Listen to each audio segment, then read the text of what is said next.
recherche, quoi. Donc ça change beaucoup de choses. Ouais. Alors vous avez parlé d'écrasement des lignes hiérarchiques, de wow, super, je vais pouvoir envoyer un mail direct à mon patron, ou alors de réseaux sociaux internes.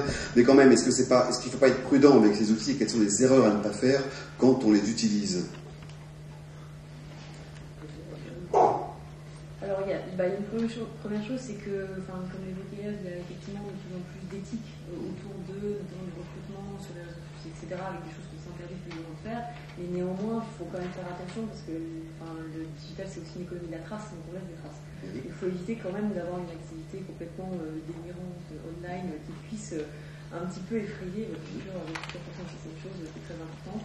Il faut soigner son profil LinkedIn, il faut vraiment le rendre le plus concret, le plus opérationnel possible. De plus en plus, moi je reçois de moins en moins de CV, mais de plus en plus de profils LinkedIn, de liens vers un profil LinkedIn. Donc ça, c'est quelque chose qu'il faut vraiment soigner. C'est pas la seconde roue du carrosse. Tiens, si je me faisais un profil LinkedIn, non, il faut vraiment soigner ça au même titre que... Mais alors, si je me souviens bien, il y a une époque où on disait qu'il faut customiser son CV en fonction de l'employeur auquel on l'adresse. Est-ce qu'envoyer un lien vers un profil LinkedIn, c'est pas un peu un acheter de tract qui n'est pas assez personnalisé finalement? Est-ce qu'il ne faut pas faire attention à ça aussi? Il y a toujours la lettre de motivation qui peut venir accompagner tout ça. Il y a aussi finalement une identité numérique. Ce qui est en train de se mettre en place, c'est aussi qu'il y a le profil LinkedIn, il y a le compte Twitter éventuellement. Tout ça commence à avoir du sens et commence à créer une vraie identité numérique. Donc, à partir du moment où le CV, tu m'arrêtes si je me trompe, mais devient quasi secondaire dans certains milieux, il y a vraiment toute cette attention à comment est-ce que je crée mon profil numérique sur tout l'ensemble de mes canaux. Là, du coup, avec une cohérence. Alors, Lubomira Web, quelles sont les perles, entre guillemets, ou les erreurs les plus flagrantes que vous avez pu constater dans le cadre d'un processus de recrutement, par exemple? Je vais dire bonjour à l'assistant. Ah, effectivement, oui.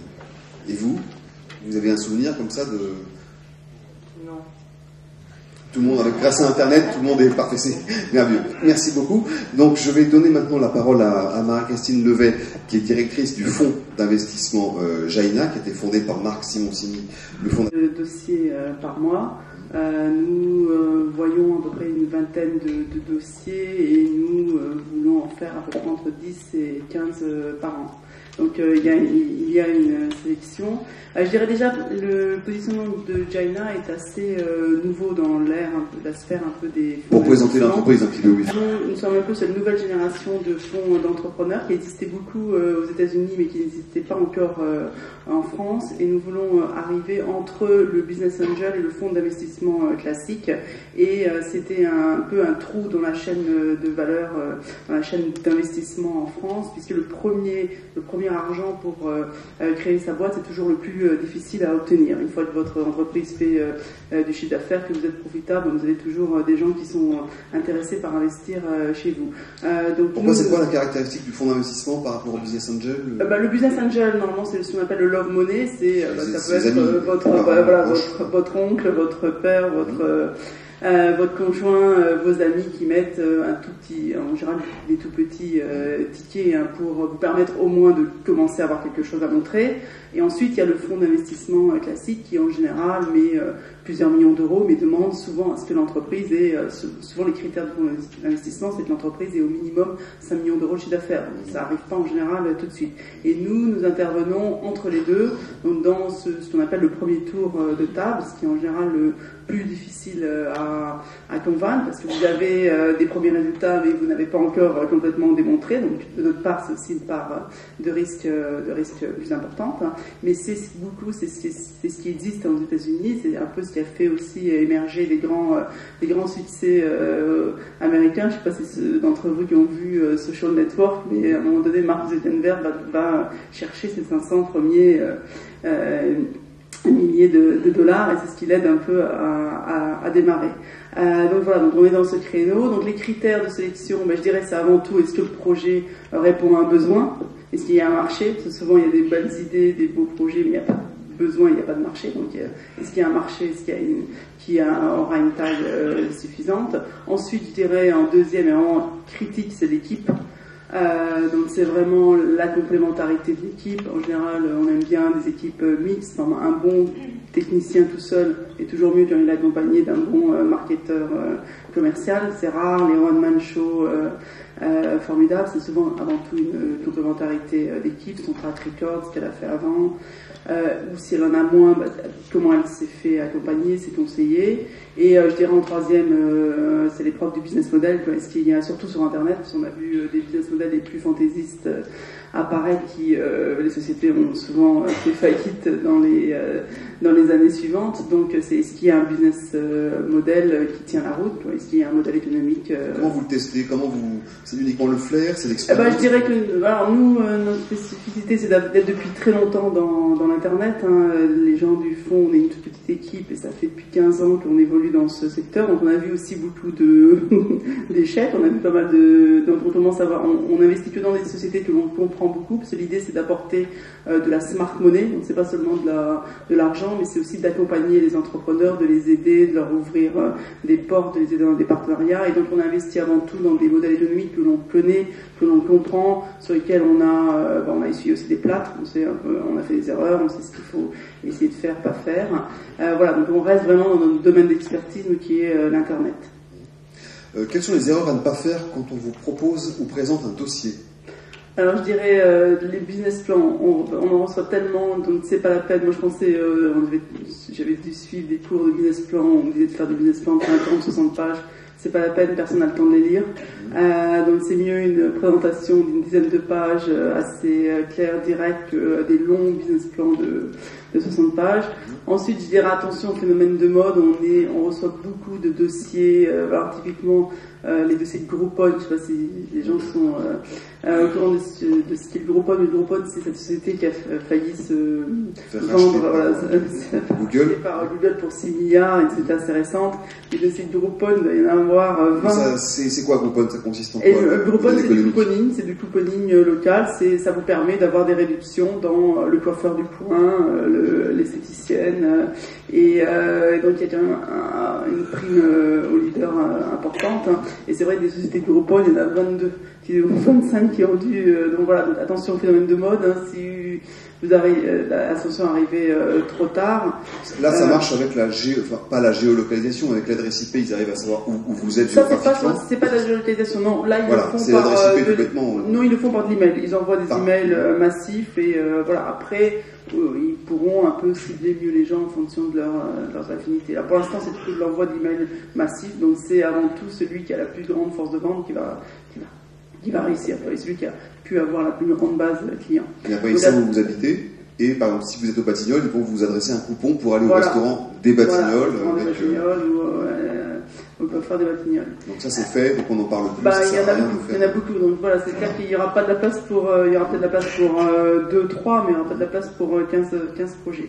Voilà, attention aussi l'arrogance sur les valorisations. Il y a certaines personnes à l'arrogance sur les valorisations, parce que certaines personnes qui ont trouvé de la love money à une valorisation importante, puisque en général les gens utilisent souvent ça pour faire de la défiscalisation, et donc du coup ne font pas trop attention à la valorisation, et ensuite se retrouvent avec des sociétés qui font pas de chiffre d'affaires et qui veulent valoriser des millions d'euros. Bon, ça existe que dans les films, donc il faut faire attention. Vous pouvez nous expliquer en 2 secondes la valorisation et puis au niveau du fisc les conséquences? Ah ben non, ça c'est juste, c'est sur la défiscalisation. Aujourd'hui, la fameuse loi qui est en train d'être remise en compte avec la remise en cause de l'ISF. Il y avait la fameuse loi TEPA qui permettait à des investisseurs, donc du business angel, qui investissaient dans des jeunes entreprises, dans de la start-up, de défiscaliser 75% de leur investissement. D'accord. Et donc du coup, pas mal de gens se disaient, bon, perdu pour perdu, mettez de l'argent et faisaient pas attention dans ce dans quoi ils mettaient. Et ça peut créer des problèmes pour la start-up qui du coup se retrouve avec très cher, et le jour où elle veut trouver un peu plus d'argent pour la développer, plus personne ne veut y aller, puisque cette société fait en général même pas quelques milliers d'euros de chiffre d'affaires, voire pas de chiffre d'affaires, et c'est valorisé quelques millions d'euros. Donc ça, je dirais, ça n'existe que dans les... C'est un piège, c'est un capital d'un million d'euros, un piège de la valorisation. 10 000 euros de chiffre d'affaires. Voilà, un piège de la valorisation. Non, après, c'est avant tout, je dirais, l'expérience de l'équipe. C'est clair que si vous allez dans un secteur mieux vaut prendre quelqu'un qui a déjà une expérience dans ce secteur, je vais dire un peu des banalités, mais quelqu'un qui se lance dans les commerces, je sais pas, dans la chaussure, mieux vaut s'associer avec quelqu'un qui connaît le secteur de la chaussure. Et ça veut dire que vous avez vu des dossiers où les gens ne connaissaient pas le secteur Ah bah oui, il y a plein de gens qui s'improvisent. Oui. Après, il peut y avoir des bonnes idées. Hein, mais, Justement, c'est la question suivante. Est-ce que vous avez des exemples de réussite grâce via Jaina Capital? Alors, Jaina, c'est tout récent. Hein. Le fonds a été créé en avril 2010. Donc, vous avez une réussite dans l'Internet, même si ça va très vite. Les belles réussites dont on entend parler, hein, ça fait en général 10 ans que les sociétés existent. Hein. Les Price Minister, les Au Féminin, ça fait quand même depuis 10 ans qu'ils existent et qu'ils ont revu leur modèle. On dirait on est au tout début, nous, des aventures de nos startups.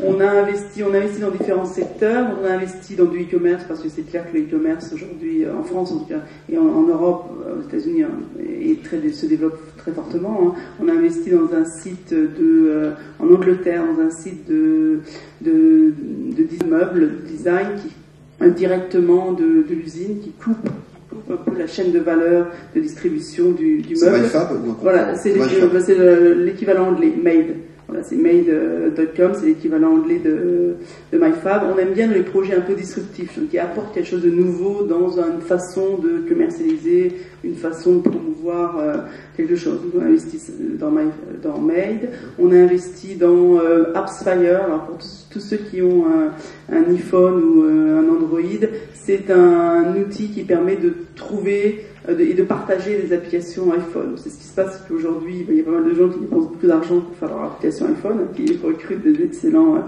développeurs, et les applications iPhone sont perdues finalement, impossible autant dans le web, avec un Google, vous arrivez finalement à trouver des petits sites. Là, vous êtes très dépendant de l'App Store et c'est très difficile d'émerger avec une application iPhone. J'ai pas compris, là, pardon. Et donc, AppsFire vous permet de trouver des applications iPhone qui correspondent à vos goûts. Donc, c'est un peu du Google de l'application. Des applications. D'accord. Voilà, on a investi. Donc, c'est un peu. On est assez précurseurs, donc on a investi dans des choses qui devront être grandes demain, qui ne seront pas grandes tout de suite. C'est un peu des nouveaux secteurs. On a investi dans un site aussi sur de la géolocalisation et du couponing, donc Plice, oui. Voilà, qui vous permet donc. Plice, ça se développe. Hein, donc Plice vous permet de retrouver où sont vos amis et typiquement va vers un modèle de couponing sur le mobile. Alors ça, personne n'y croit à la géolocalisation en général. Est-ce que vous pouvez expliquer en 2 mots comment ça marche? Parce que je crois que c'est comme Foursquare. Le modèle est assez malin. Voilà, la localisation, c'est vous arrivez dans un bar, dans un restaurant, vous faites un check-in, vous dites voilà, je suis arrivé, et tout ce modèle-là, c'est un modèle de couponing. C'est-à-dire vous allez faire à terme un check-in dans le magasin H&M, et puis si vous aurez fait un check-in, vous allez montrer votre coupon. Donc là, ça veut dire que vos amis sur le mur de je ne sais quoi savent que vous êtes au restaurant machin. Voilà, ils peuvent venir vous voir, ça marche assez et vous pouvez être le maire ou le capitaine de tel restaurant, et c'est vrai que le modèle derrière, c'est de la publicité locale, et c'est du couponing local. On est au tout nouveau, au tout début de ces nouveaux modèles économiques. Donc Plice, on a investi dans un service qui vous permet, alors là plus facile, mais qui répond à un besoin, de trouver un restaurant, Restopolitan, de réserver un restaurant. Et là aussi, vous avez du resto privé, c'est-à-dire des offres de réduction sur quelques restaurants qui vous permettent de dîner chez des grands chefs à moins de 50%. Il y en a plein des sites de restaurants. Alors qu'est-ce qu'il a de plus? Il y en a deux. Il y a La Fourchette et Restopolitan. Ouais. Voilà, donc La Fourchette a été rachetée par Smartbox, ceux qui font les coffrets. Donc voilà, donc ça répond à un besoin. Il y a plein de gens qui vont au restaurant à midi, qui n'ont pas le temps de réserver ça, et qui font ça par internet, c'est plus facile. Ou sur le téléphone. Ou sur le téléphone, c'est plus facile. Voilà, donc on a à peu près une dizaine d'investissements. On a investi également dans le régime du camp, donc je pense que certains doivent connaître dans la salle. Donc c'est ce fameux régime qui normalement fait des miracles. Donc sur la partie internet, en tout cas, comment on reçoit pas mal de choses en ligne, on reçoit des SMS, et on a investi, j'ai vu que c'était un des sujets de la conférence avant, dans Winamax, qui est aussi un site de poker en ligne. Eh bien écoutez, vous avez bouclé la boucle. Merci beaucoup, parce qu'effectivement, on revient au sujet initial. Alors, bien entendu, maintenant, nous allons donner la parole à la salle.